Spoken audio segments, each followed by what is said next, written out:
Assalamualaikum warahmatullahi wabarakatuh. Pada video kali ini, kami dari kelompok 3 akan membahas tentang unsur golongan 3A. Sebelumnya, kami dari kelompok 3 beranggotakan Anissa Purnama Putri, Belia Nabila Reta, dan Homsatun Musa.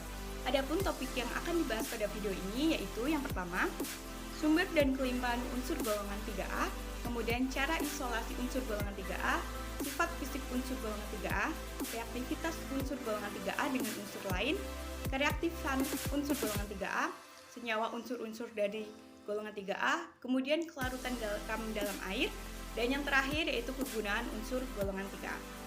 Baiklah, untuk topik sumber dan kelimpahan unsur serta cara isolasi unsur golongan 3A akan dibahas oleh Belia Nabila Reta. Baik, di sini saya akan menjelaskan mengenai sumber unsur dan kelimpahan unsur-unsur golongan 3A.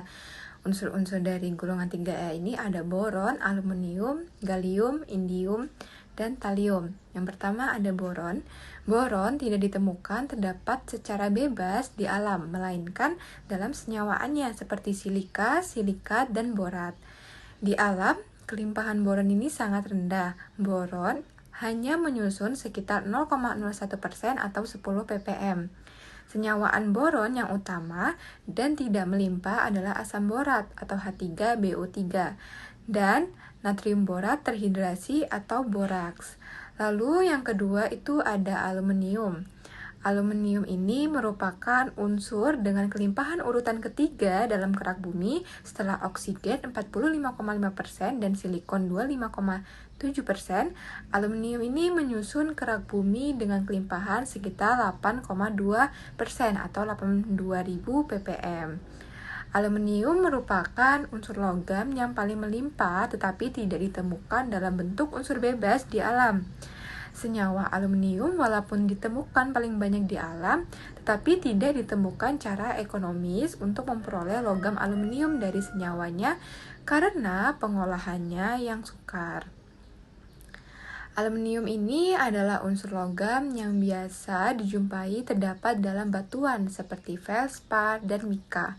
Umumnya juga dalam bentuk aluminium silikat dan campurannya dalam logam lain seperti natrium, kalium, furum, kalsium, dan magnesium. Aluminium murni adalah logam berwarna putih keperakan dengan banyak karakteristik. Mineral aluminium ini yang bernilai ekonomis adalah bauksit yang merupakan satu-satunya sumber aluminium. Bauksit ini mengandung aluminium dalam bentuk aluminium oksida. Selanjutnya ada gallium. Di alam, gallium ini terdapat dalam jumlah yang sedikit, yaitu dalam bentuk bauksit, pirit, magnetit, dan kaolin. Biji gallium ini sangat langka. Kelimpahan gallium dalam di kerak bumi itu hanya 0,0018% atau 18 ppm. Gallium di alam terdapat dalam bentuk galit. Selanjutnya ada indium. Indium ini tidak pernah ditemukan dalam bentuk logam bebas di alam, tetapi dalam bentuk sulfida dan dalam bentuk campuran seng serta biji tungsten, timah, dan besi. Indium ini jarang ditemui di alam. Di kerak bumi, indium ini hanya terdapat sekitar 0,00005% atau 0,05 ppm. Mineral yang mengandung sedikit indium ini adalah indit. Selanjutnya ada thallium.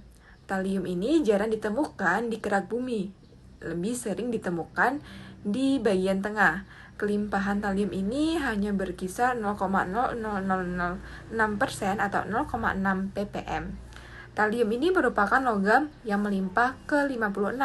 Di alam, thallium ditemukan terdapat dalam bentuk batu-batuan dan merupakan keluarga logam aluminium yang terdapat dalam bentuk gabungan dengan pirit, campuran seng, dan hematit. Beberapa biji sulfida besi, zinc, dan kobalt biasanya mengandung thallium. Selanjutnya, bagaimana cara isolasi atau produksi unsur-unsur golongan 3A dari sumbernya? Yang pertama, boron. Boron ini dibuat dengan mereduksi boron oksida dengan magnesium atau aluminium dengan bersama reaksi B203 fase solid ditambah 3Mg fase solid menjadi 3Mg0 fase liquid ditambah 2B fase solid. Boron ini tidak terlalu banyak diproduksi dalam laboratorium karena telah dapat diperoleh secara komersial. Secara umum, boron ini berasal dari turmalin, borak, dan kernit. menit. Unsur ini susah diperoleh dalam bentuk murni karena titik lelehnya yang tinggi, yaitu 250 derajat Celcius, dan sifat korosif cairannya. Boron ini dibuat dalam kemurniannya 95-98% sebagai bubuk amorf dengan reduksi B203 dengan Mg. Diikuti dengan pencucian produknya dengan larutan NaOH, HCl, dan HF. Yang kedua, aluminium. Pembuatan logam aluminium ini pada dasarnya meliputi 2 tahap, yaitu yang pertama tahap ekstraksi, pemurnian, dan dehidrasi biji bauksit. Yang kedua yaitu tahap elektrolisis. Untuk yang pertama ini tahap ekstraksi, menurut proses Bayer, pada awalnya biji bauksit kasar dan tidak murni yang bercampur sebagian besar dengan oksida-oksida besi dan silikon digiling sampai halus, lalu ditambahkan larutan NaOH pekat. Dikarenakan biji oksida aluminium ini bersifat amfoterik, maka diperoleh larutan aluminat dan oksida silikon menjadi larutan silikat. Material lain yang tersisa tidak larut, terutama pada oksida besi dan TiO2 berupa lumpur merah, bisa dipisahkan melalui penyaringan. Pemisahan larutan aluminat dari silikat ke dalam larutan basa ini dialirkan gas CO2 yang bersifat asam lemah sehingga pH larutan akan turun. Dengan demikian, aluminat berubah menjadi AlOH3 yang mengendap, sedangkan ion silikat masih tetap berada dalam larutan. Pengendapan ini juga dapat dilakukan dengan penambahan Al2O3 sebagai pengumpan. Endapan basa AlOH3 yang telah dipisahkan selanjutnya itu dikeringkan dan dipanaskan pada temperatur tinggi, kira-kira 1200 derajat Celcius, untuk melepaskan molekul air dari basanya hingga diperoleh oksidanya. Oksida ini kemudian diproses dalam tahap kedua, yaitu yang kedua tahap elektrolisis. Aluminium oksida dengan muatan ion yang tinggi mempunyai energi Kisi yang tinggi pula, sehingga mengakibatkan titik lelehnya juga sangat tinggi, yaitu sekitar 2045 derajat Celcius. Dalam perlakuan elektrolisis diperlukan titik leleh lebih rendah atau dapat dilakukan dengan melarutkan Al2O3 ke dalam elektrolit kriolit. Titik leleh campuran ini akan jauh lebih rendah, sekitar 1000 derajat Celcius, sehingga proses ini dapat dioperasikan pada temperatur sekitar 990 derajat Celcius. Dalam proses ini dipakai rangkaian anoda karbon yang dipasang secara paralel dan katoda karbon yang dipasang sebagai pelapis bak sel. Oksigen yang dihasilkan pada proses temperatur tinggi ini akan dapat bereaksi dengan anoda karbon menghasilkan gas CO dan CO2, yang lama-kelamaan anoda karbon ini akan semakin berkurang dan perlu diganti yang baru secara periodik. Lelehan logam aluminium hasil elektrolisis ini memiliki titik leleh sekitar 660 derajat Celcius, mengumpul pada bagian dasar bak sel sehingga mudah untuk dikeluarkan, dan Al2O3 yang baru itu dapat ditambahkan, sehingga proses berlanjut terus. Dengan proses seperti ini dapat diperoleh logam aluminium dengan kemurnian yang tinggi, yaitu antara 99,8 sampai 99,9%. Selanjutnya gallium. Gallium ini biasanya diperoleh dari hasil proses pembuatan aluminium pemurnian bauksit melalui proses Bayer, menghasilkan konsentrasi gallium pada larutan alkali dari sebuah aluminium. Proses Bayer ini merupakan suatu proses pemurnian biji bauksit untuk menghasilkan aluminium dalam bentuk oksidanya atau yang disebut dengan alumina. Elektrolisis ini menggunakan sebuah elektroda merkuri yang memberikan konsentrasi lebih lanjut dan elektrolisis lebih lanjut untuk menggunakan katoda baja tahan karat dari hasil natrium galat menghasilkan logam gallium cair. Gallium murni ini akan membutuhkan sejumlah proses akhir lebih lanjut dengan zona penyaringan untuk membuat logam gallium murni. Lalu untuk indium ini ditemukan pada tahun 1863 oleh Ferdinand Reich dan Hirsch Nim Theodor Richter dengan metode spektroskopi. Indium ini adalah komponen minor dalam biji seng sulfida dan diproduksi sebagai produk sampingan dari penghalusan seng. Produksi indium ini biasanya tidak dilakukan di dalam laboratorium. Indium ini merupakan hasil dari pembentukan timbal dan seng. Logam indium ini terbentuk dari adanya proses elektrolisis garam indium di dalam air. Untuk proses lebih lanjut, NOH3 dibutuhkan untuk membuat aluminium murni dengan tujuan elektronik. Lalu yang terakhir ada talium. Talium ini didapatkan sebagai produk pada produksi asam belerang dengan pembakaran pirit dan juga pada peleburan timbal dan biji besi. Saat terisolasi, talium ini menyerupai timah tapi berubah warna saat terkena udara.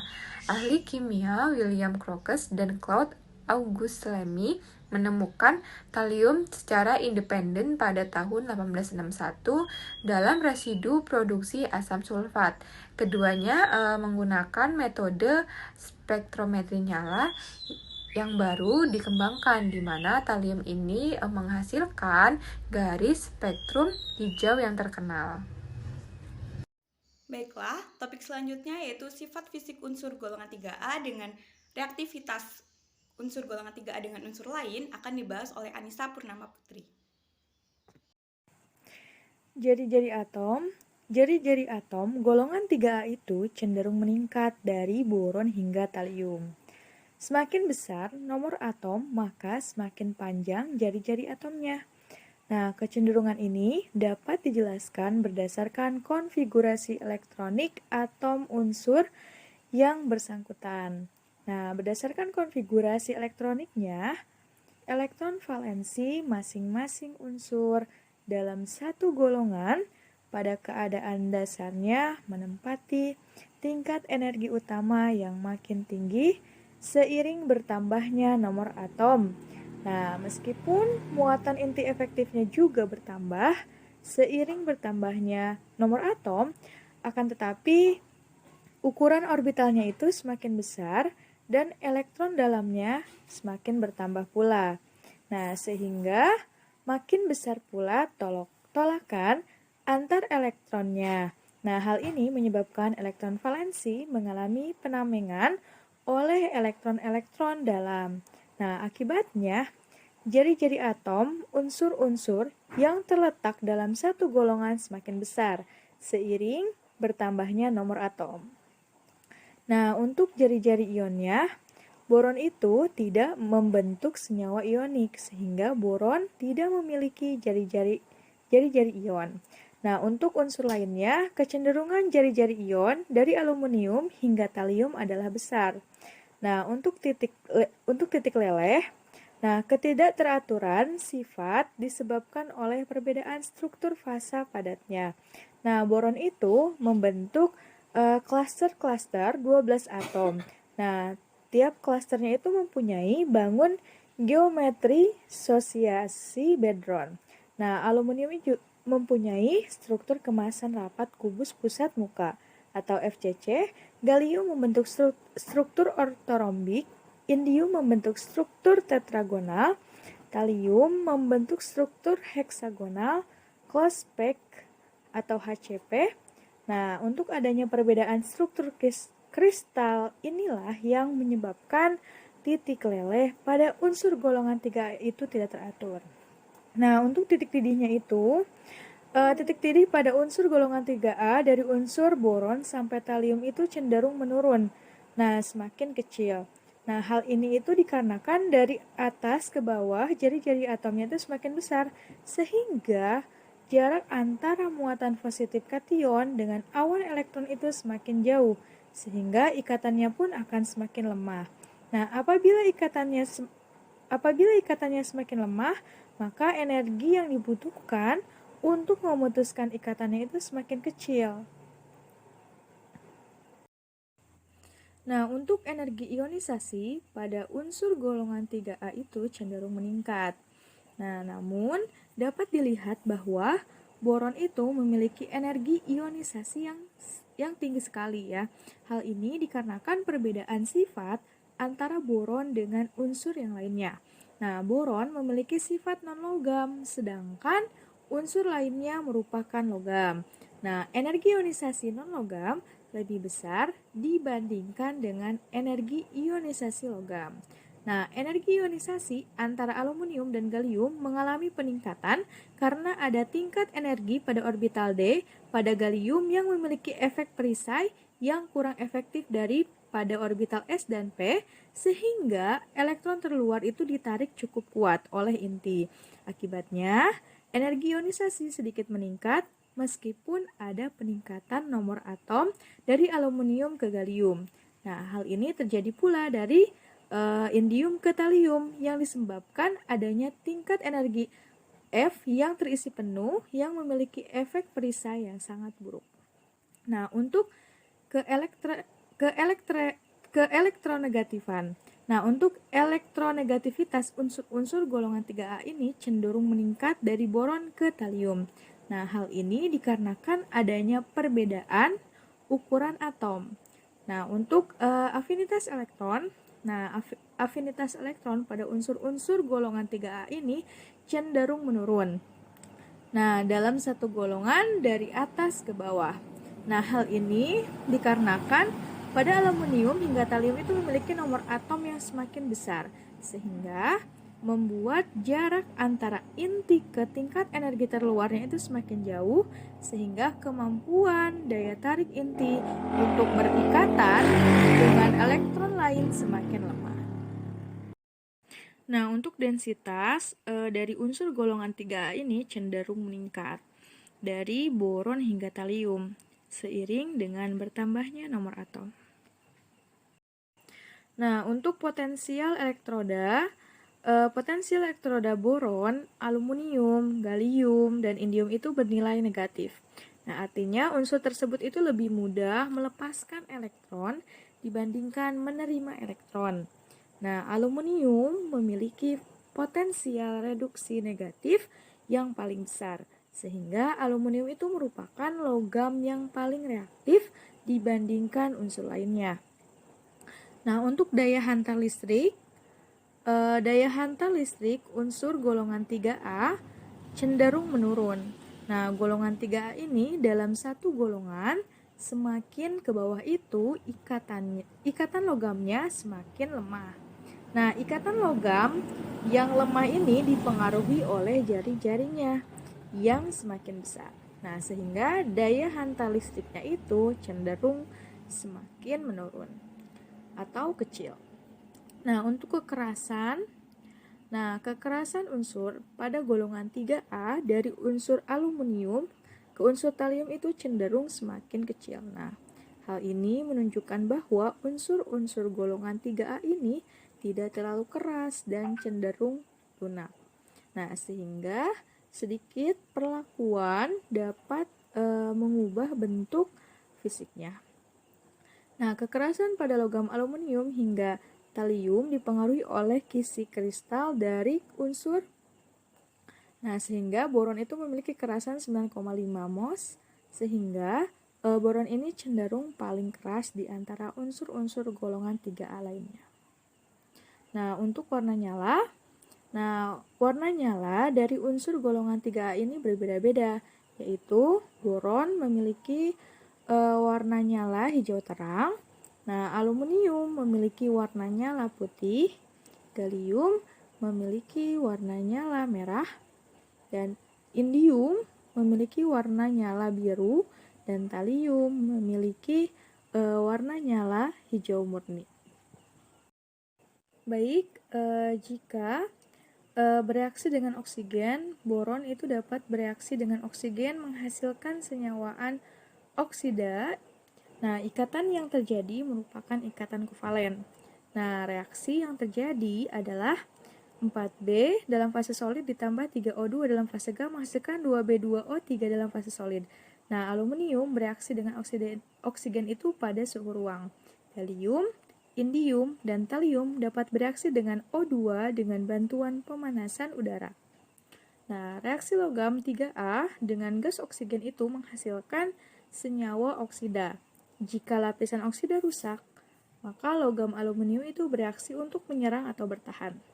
Nah, aluminium akan terbakar dalam oksigen dengan nyala api membentuk aluminium 3 oksida. Nah, udara atau oksida lain mudah mengoksidasi serbuk aluminium dalam reaksi yang sangat eksotermik dengan udara. Nah, untuk reaksinya dapat dilihat dalam slide.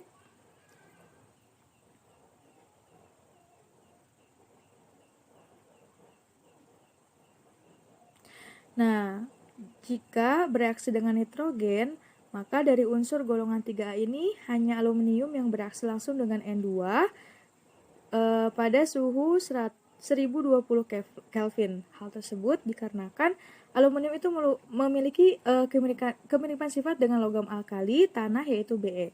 Nah, adapun reaksinya dapat dilihat dalam slide. Nah, jika bereaksi dengan hidrogen, maka unsur pada golongan 3 ini sangat sulit bereaksi dengan hidrogen. Nah, boron itu dapat bereaksi dengan gas hidrogen membentuk hidrida boron. Nah, unsur aluminium dan gallium itu membentuk lebih sedikit hidrida stabil, meskipun AlH3 dan GaH3 ada. Nah, indium tidak diketahui membentuk banyak hidrida, kecuali dalam senyawa kompleks seperti kompleks fosfat. Nah, untuk tidak ada senyawa talium dan hidrogen yang stabil yang telah disintetis di laboratorium manapun. Nah, unsur-unsur golongan 3A tidak dapat membentuk hidrida secara langsung dengan hidrogen.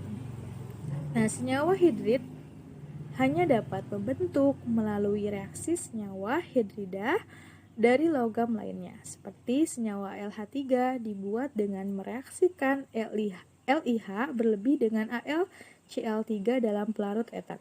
Nah, reaksinya dapat dilihat dalam slide. Nah, untuk halogen, jika bereaksi dengan halogen, semua logam golongan 3A itu dapat bereaksi dengan halogen membentuk senyawa trihalida, fluoride, dan senyawa halogen lainnya. Nah, boron dapat bereaksi dengan senyawa halogen membentuk senyawa trihalid. Nah, aluminium, gallium, dan indium itu bereaksi dengan fluor, maka terbentuk senyawa ionik. Hal ini dikarenakan memiliki titik leleh yang tinggi dan sukar larut dalam air, atau energi kisinya itu sangat tinggi, sedangkan klorida, bromida, dan iodidanya mempunyai titik lebih rendah, bersifat kovalen dengan bilangan koordinasi yang bervariasi. Nah, aluminium bereaksi dengan hebat pada unsur-unsur halogen seperti iodin, klorin, bromin, membentuk aluminium halida menjadi aluminium 3 iodida, aluminium 3 bromida, aluminium 3 klorida. Nah, untuk logam talium juga bereaksi dengan hebat dengan unsur-unsur halogen. Semua senyawa ini bersifat racun. Jika bereaksi dengan air, boron itu tidak dapat bereaksi dengan air pada kondisi normal.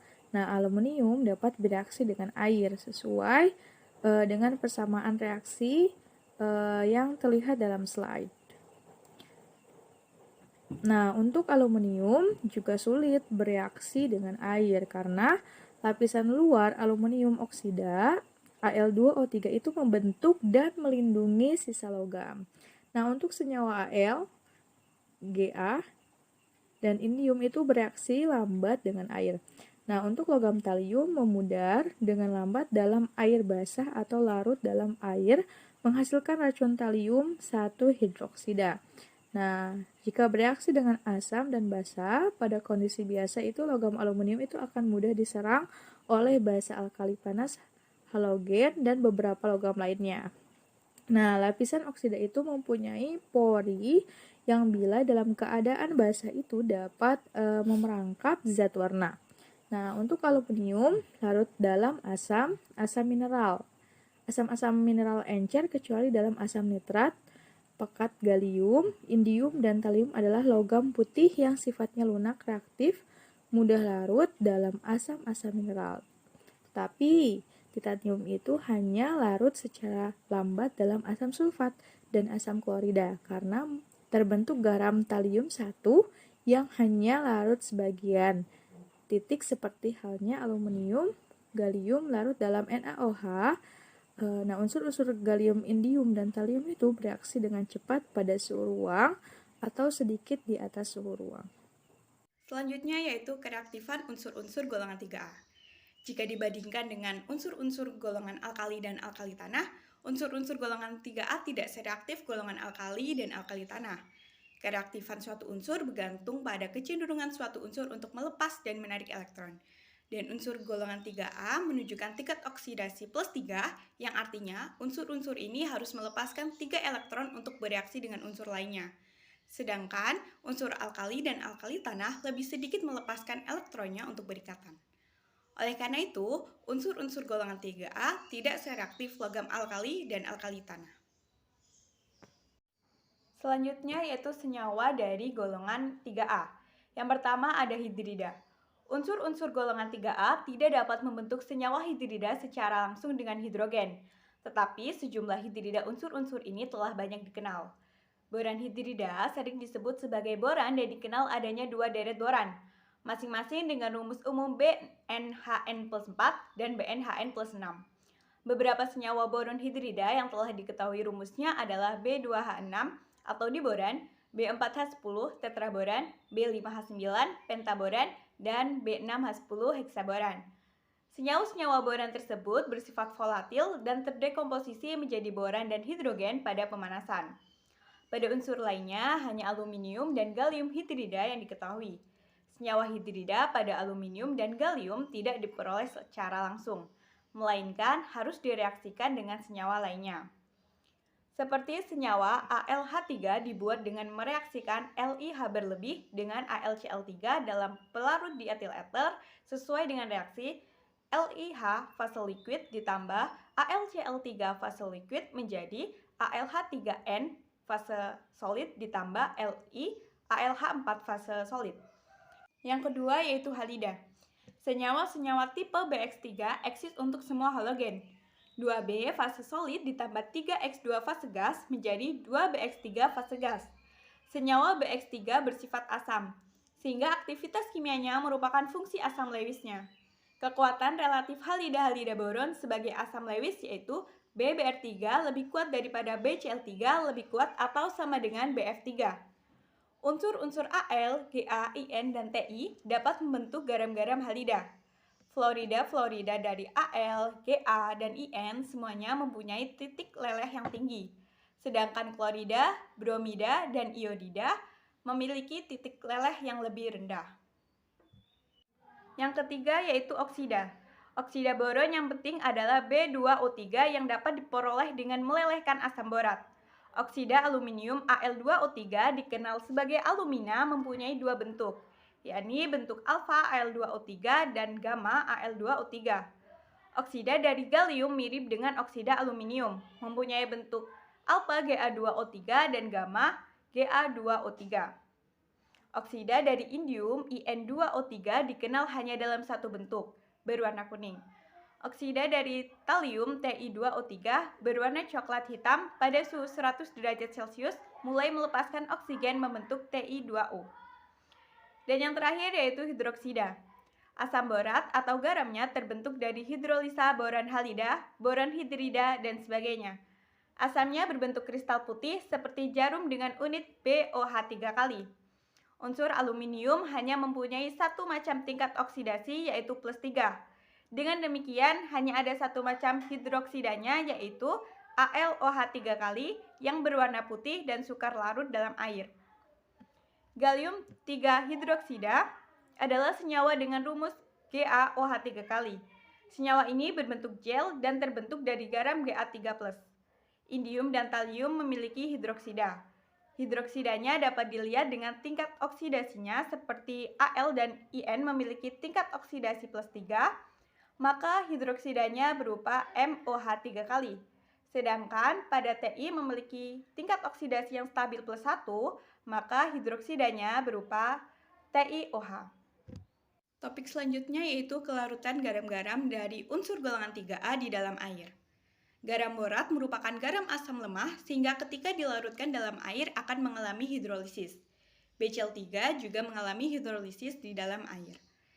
Pada garam unsur golongan 3A lainnya, faktor yang dapat menentukan nilai kelarutan dalam air adalah kecilnya ukuran dan tingginya muatan ion pada unsur golongan 3A, dan juga tingginya energi hidrasi. Contohnya yaitu Al3+ yang ukurannya kecil dan muatan ionnya besar. Sehingga jika bergabung dengan anion kecil muatan tinggi, maka bentuk padatan yang dihasilkan mempunyai energi kisi yang tinggi. Akibatnya, senyawa tersebut sukar larut dalam air. Contohnya yaitu kelarutan Al2O3 dan AlF3 dalam air yang rendah. Sedangkan klorida, bromida, dan iodida dari aluminium yang bersifat kovalen sangat mudah larut dalam air. Pembahasan yang terakhir yaitu kegunaan unsur-unsur golongan 3A yang akan dibahas oleh Belia Nabila Reta. Baik, selanjutnya kegunaan unsur-unsur golongan 3A. Yang pertama, boron. Kegunaan boron ini dalam kehidupan sehari-hari ada yaitu borak digunakan sebagai bahan pembersih atau pemutih kaca, keramik, pupuk, kertas, dan cat. Terus lalu ada asam borik digunakan dalam bidang medis sebagai antiseptik dan astrigen. Yang ketiga ada boron karbida, itu digunakan untuk membuat amplas.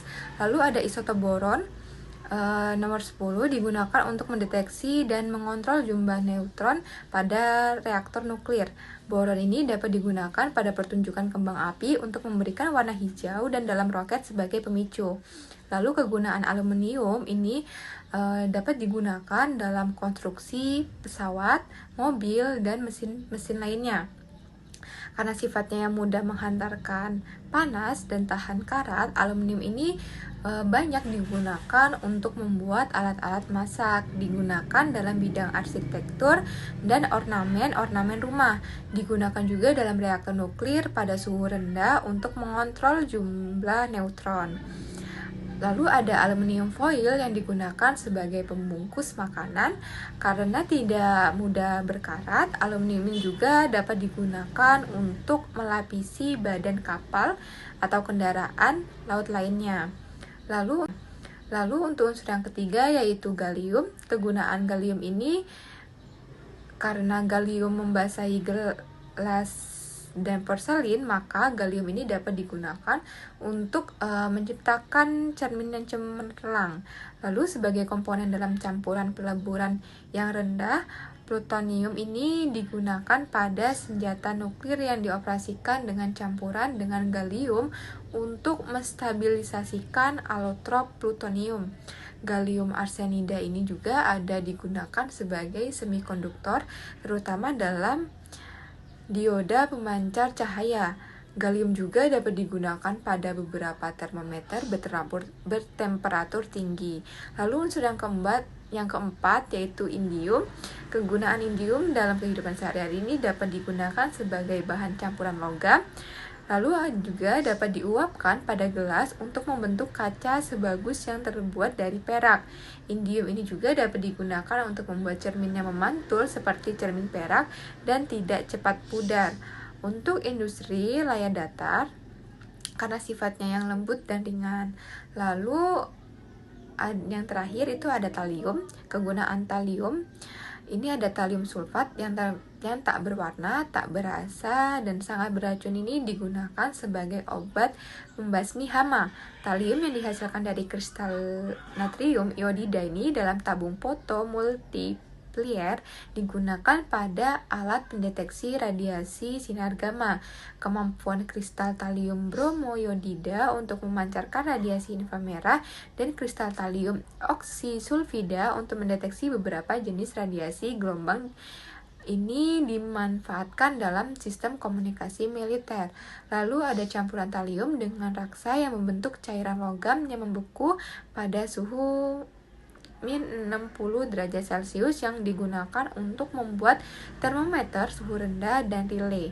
Garam-garam talium ini juga dapat terbakar dan menghasilkan pancaran cahaya hijau sehingga dapat digunakan dalam roket dan kembang api. Demikianlah pemaparan materi dari kami. Mohon maaf apabila ada kesalahan. Kami akhiri. Wassalamualaikum warahmatullahi wabarakatuh.